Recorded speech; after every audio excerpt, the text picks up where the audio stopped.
Ну здорово, ребята. Привет всем, кто нас слышит и видит. На связи снова мы, Викторович, и ваш комментатор Петрович. Что не ждали, надеялись увидеть нас через полгода, а вот и нет. Некогда затягивать, ведь нам с вами нужно сделать еще много интересной техники. Ну что, мы продолжаем собирать наш электротрицикл. Основной принцип – все запчасти из хлама, домашние или находим на металлоломе. Что не находим, забираем у других, ведь нам-то нужнее. Скажите, что я не прав. Покупаем только самое необходимое, бюджет этого проекта не должен превысить 200 баксов. Итак, на этой неделе Викторович приобрел вот таких два крыла от Восхода. Состояние среднее, сейчас уже трудновато достать нормальные запчасти от мотоциклов, эти колеса на 16, меньше выбора крыльев по сравнению с 18-ми. Приварили для них крепление, пока поставим эти крылья, а там посмотрим. В любом случае даже с такими крыльями лучше, чем без них. Они от старой модели Восхода, от новой смотрелись бы получше, но, к сожалению, пока нету, эти и то пришлось покупать. Можно было бы отрезать края крыльев и убрать эти бурты, так возможно будет красивее, но пока Викторович не решается, дабы не испортить. Мы нашли вот такие ручки с переключателями от японского скутера Honda Giorno. Это в принципе то, что надо, так как они идут вместе с переключателями света и поворотов. Не нужно будет химичить. А также, в тормозных ручках есть концевики, они нам очень пригодятся для рекуперации. Кто не в курсе, простыми словами, при торможении, когда нажимается тормозная ручка, включатель подает сигнал в контроллер, двигатель переходит в режим генератора и заряжает батарею. Ручку газа можно было бы купить уже готовую, но так как мы поставили такую, то Викторович позже что-то схимичит, чтобы это на тросике тоже работало как электро. Нашли вот такие зеркала, одно правда разбито, поставим пока на время, Бог должен послать получше, потом поменяем. Ну так уже и вид получше, чем с голым рулем. Вы писали, что руль очень большой, ребята, это вот такой, а этот вроде ничего. Многие в комментариях писали, чтобы Викторович сильно не навешивал всякого хлама, а то вес станет больше. Ну ребята, килограмм 50 это точно здесь будет, ведь еще много чего здесь необходимо. Зад у нас совсем пустой, не смотрится, туда бы не помешал какой-то багажничек. Викторович покопался в хламе и нашел вот такой отрезанный багажник, он нам пригодится.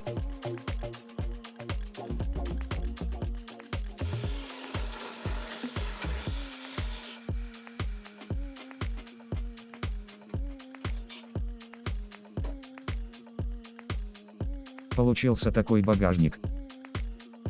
Ребята, этот багажничек нас не спасет, нужно что-то пообъемнее, ведь нам-то ездить нужно на рыбалку, и куда мы будем слаживать улов. Поэтому Викторович нашел вот такие прутки, и начал делать еще один багажник.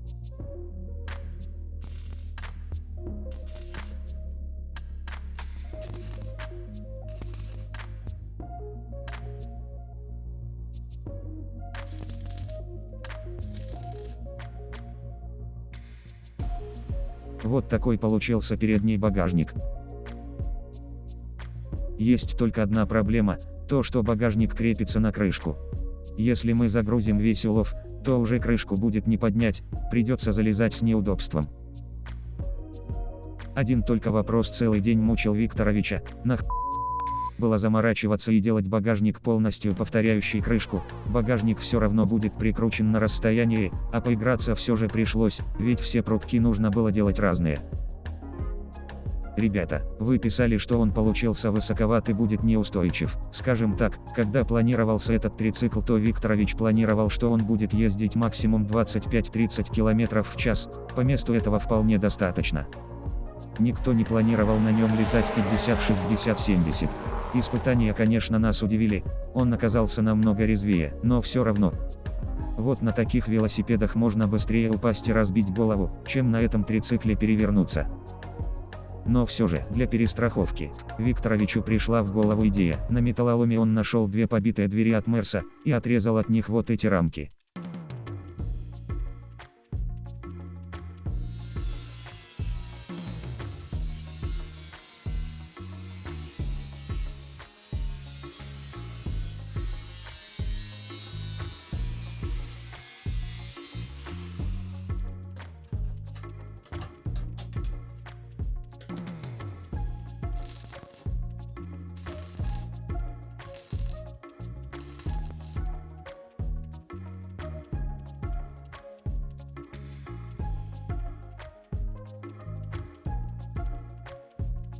Как вам такое, ребята? Как вам вот такие крылышки? В случае опрокидывания не дадут перевернуться.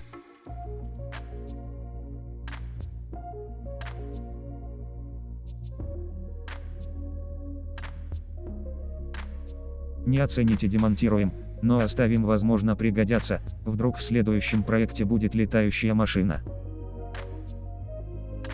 Можно будет добавить еще вот такие накладки от этих дверей. Ребята, был прекрасный солнечный день, ничто не предвещало беды. Вдруг Викторович услышал на улице мяуканье какого-то котенка.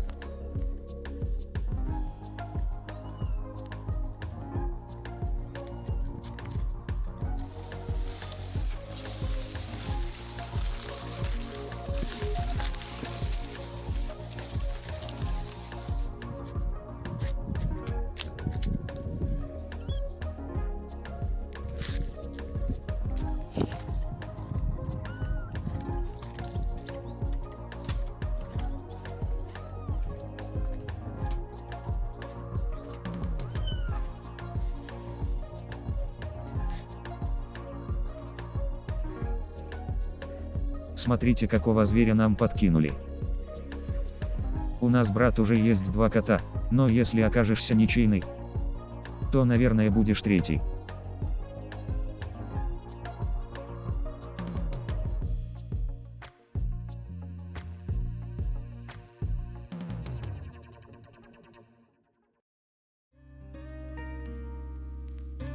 Ребята, нам нужно определиться, какие фары сюда поставить.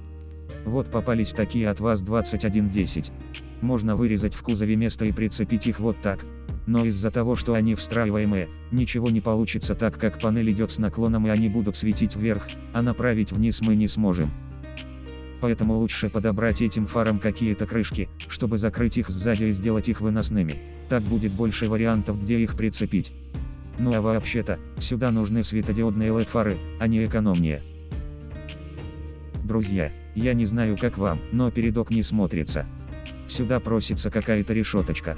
Все, что Викторович прикладывал, все шире коляски и не смотрелось. Таких маленьких решеток у нас нету, поэтому пробуем что-то схимичить. Викторович нашел вот такую подуставшую решетку от Мерса. Такую не жалко испортить, так как это и назвать решеткой уже невозможно.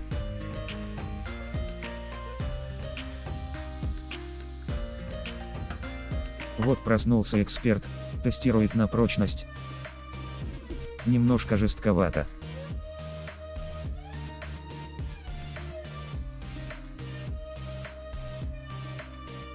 Колбаска чуть помягче. Такая вот вышла у нас мини-решеточка.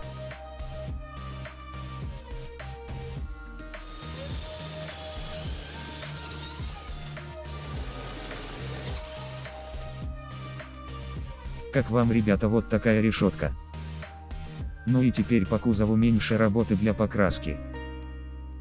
Дабы решетка при столкновении не пострадала, ну и ноги водителя, нужен какой-то небольшой бамперочек. Викторович нашел вот такую трубу. Вот так вроде будет красивее.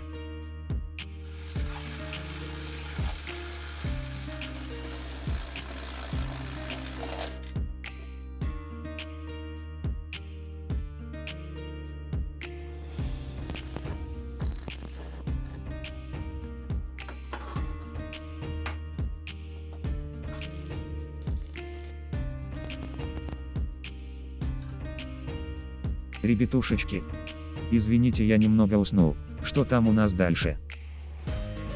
Вот такой получился бамперочек. Остается его укоротить, только покуда Викторович еще не определился, ведь заходя за колеса он защищает их от удара. Ну что, ребята, нам нужен какой-то щиток приборов. Чтобы не мудрить, мы купили вот такой дисплей, который показывает состояние батареи и скорость. Есть индикаторы света, поворотов и многое другое. Еще нужна какая-то панель приборов. Это ведь электротрицикл, без всяких кнопок и переключателей нам не обойтись. Дабы панель не мешала садиться, то нужно ее делать на руле, вернее на креплениях руля, ну и спрятать их. Из всего подходящего по размерам подошел корпус от аккумулятора от компьютерного бесперебойника. Закрепили на нем дисплей и вырезали в нем место для руля. Купили и установили замок зажигания от скутера. Можно будет еще сделать блокиратор руля, нужная вещь нынче в наше время, чтобы никто этому трициклу, как говорится, не приделал ноги.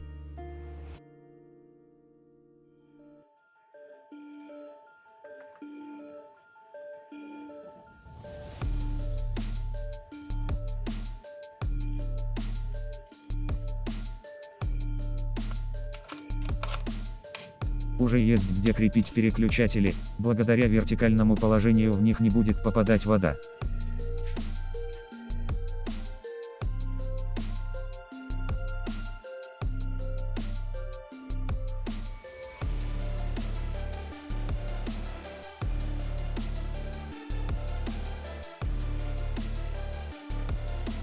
Ребята, как я уже говорил раньше, чтобы удобно было садиться, мы планировали немного приподнимать крышку вверх.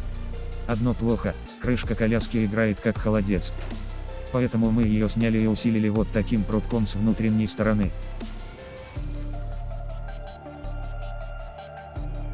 Ну и сделали еще крепление для багажника. Выбросили старую порванную уплотнительную резинку и сделали другую.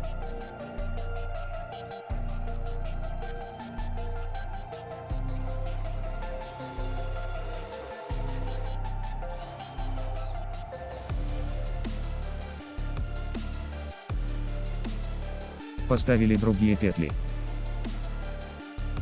Ребята, Викторович вот посидел, подумал, раз это электротрицикл, то значит здесь должно быть все электро, поэтому, Викторович делает, а вы оцениваете.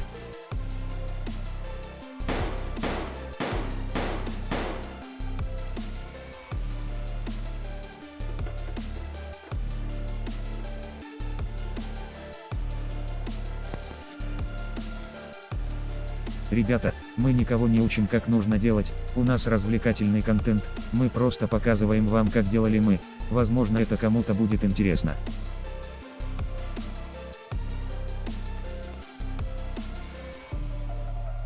Ну что, кто догадался, тот молодец. Тестируем и патентируем.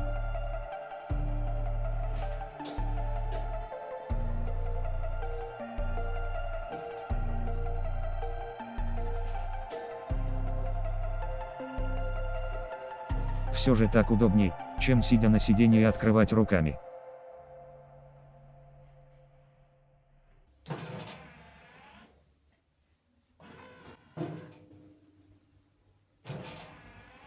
Если поставить еще пружину, то будет медленнее закрываться и легче поднимать крышку.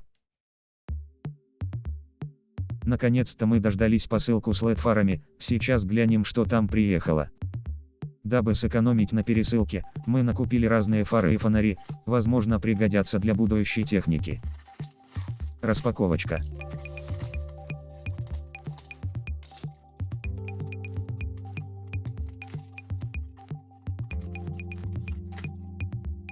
Это синие фары, они предназначены для опрыскивателя растений, возможно, где-то пригодятся.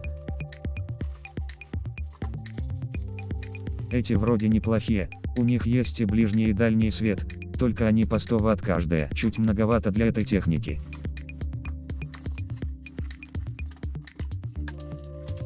Это габаритные фонари, передние, задние, тоже когда-то пригодятся.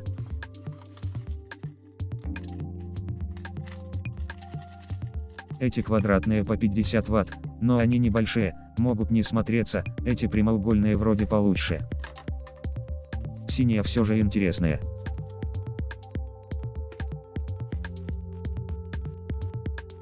Сейчас будем примерять.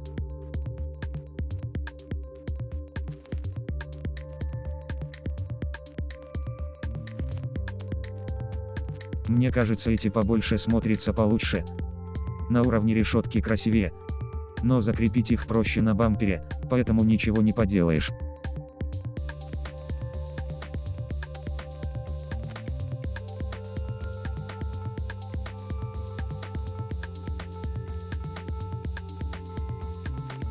Сегодня нам принесли еще одну посылку с задними фонарями и габаритными. Вот такие габаритные LED-фонарики, за копейки, 6 штук стоит как пачка сигарет. Викторович подобрал по размерам трубку, и сделал вот такие габаритные огни. Так как это габаритные огни, то установим их на крыльях, где пошире.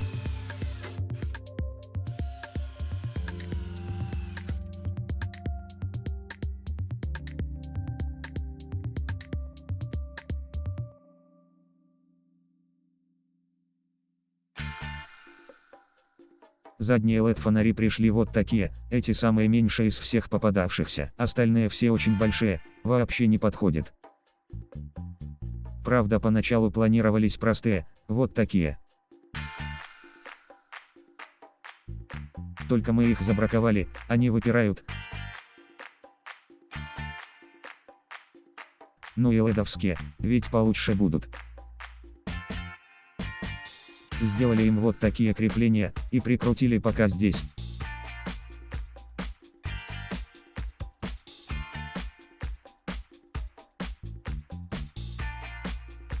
Мы купили другое заднее колесо от Явы старушки. То, что стояло, и кривое, и ржавое, и шире, и выше, нам не подходит, там мало места.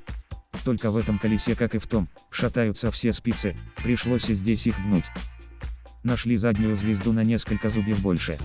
Теперь надеемся, что будет чуть больше тяга, скорости нам хватает, нам спешить некуда.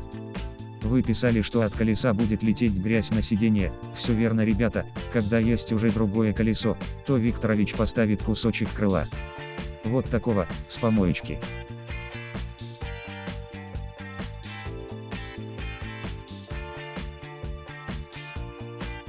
Ребятушечки, чтобы прокатиться с этой звездой и колесом, нам нужно очень долго все выносить, чтобы открыть ворота, но мы хотя бы протестируем с поднятым колесом.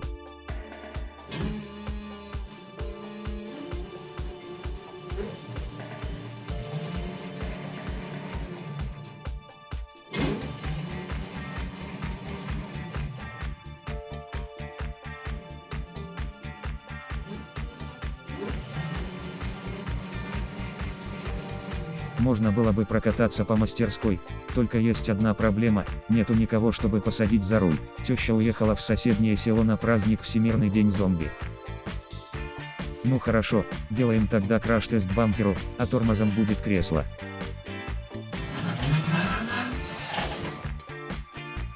Ребята, как бы вы ни хотели, но все в этой серии мы показать вам не сможем, мы и так уже затянули, этих 20 минут видео обходится 2 недели времени. Про редактирование видео, я уже вообще молчу. Ну а на сегодня пока все, ведь у нас есть и другие дела. Пишите ваши предложения и замечания в комментариях, ведь вы знаете, это наше общее дело. Ну а для тех, кто только лишь присоединился, если видео зачетное, то с вас лайчик, подписочка, и хотя бы малюсенький комментарий. До скорой встречи, ребята, пока-пока.